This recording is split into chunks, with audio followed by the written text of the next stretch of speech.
Oh, you was telling me in the chat that, you know, I grew up around Pacific Islanders, so I'm quite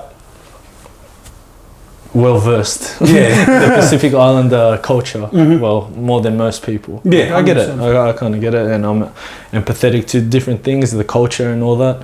Why do you think that we get along so well? Not just me and you, but I feel like there's a thing out there that Pacific Islanders, Samoan, Tongans, and Filipinos really get along. Really well. Really well. Not just here, like in America the as well. US is a big thing. I know that. Yeah. We just get along really well. What do you think that is? I think maybe because both nations are island countries. As in, like obviously Tonga's in the middle of the Pacific Ocean. There's like a few islands in the middle. Samoa's the same.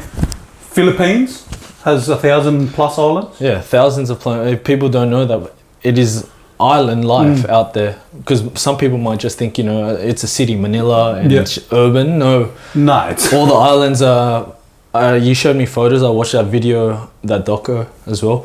That there's of the island, and I go, that looks like the remote islands that I've been to in the Philippines. So very similar in that way. Very similar in that way, and I think there's a lot of like similarities in the two cultures. You got like every Filipino function you go to, every Tongan or Samoan function you go to, food for days. You're like, your parents or whoever's running the function always overdoes it because they don't want to be judged, kind of thing. So they don't want to be judged, but oh man, did you get always more? Always more. So you've got enough food for everyone to pack to go home. I reckon that's another similarity. That's a huge thing. Similarities in the food, like even the food in general, like themselves, like usually like lechon and that. Yeah. Very similar. It was like chop suey, similar to chop suey. I think that was a thing that we both got from Chinese immigration.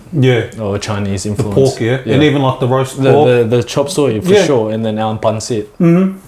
Yeah, so similarities in culture and even big families, man. Like I never really met a Filipino single child family. It's not common, is it?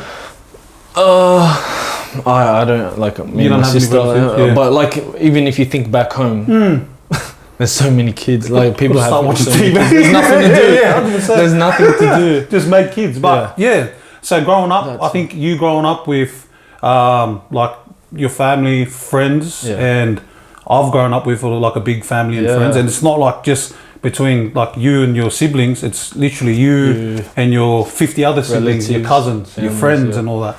And I think just how both of them like interact with each other. So like you're already growing up with all your cousins and that, so you kind of learn the way of. Because I found like that outside of like similar like cultures with similarities, you get like some people that are brought up like different. So whenever we're chatting about something, or if you're in a place like where you got women or something like that, like Philo show a lot of respect. As we're growing up to older women and stuff like that, and then you get some mates that, not pointing out anything, that just can't interact around older people. Swearing. On top of the swearing, the respect isn't there. But that for sure, And I also think you know, when you go to a party, let's bring back to the party, music. You know, we obviously were known for karaoke, but we listen to the same ballads. I've been to parties that you do. And we love listening to like the Celine Dion and the real 80s rock, soft rock music, and the bangers. And we can correlate, or we can relate to that. For sure, but I think those are the main things between Islanders and Filipinos, and why we tend to get along so well. We understand. It's very similar, and if you really draw it back, I'm pretty sure that where Filipinos come from, or where Pacific Islanders come from, we all like obviously all people come from the same, but there is a connection of how, especially the Maori one, is very deeply close to us. Because I'm pretty sure there's been a few docos that the boys have talked about where like that's how come Samoans look like some look really Filipino, like Asian, and then some of us look island. 100%. Our native ones, my gosh, they look Pacific Islander. No, not even that. They look proper indigenous. You know. But yeah, so I think just the similarities in the cultures is really why Islanders and Filipinos get along. Yeah.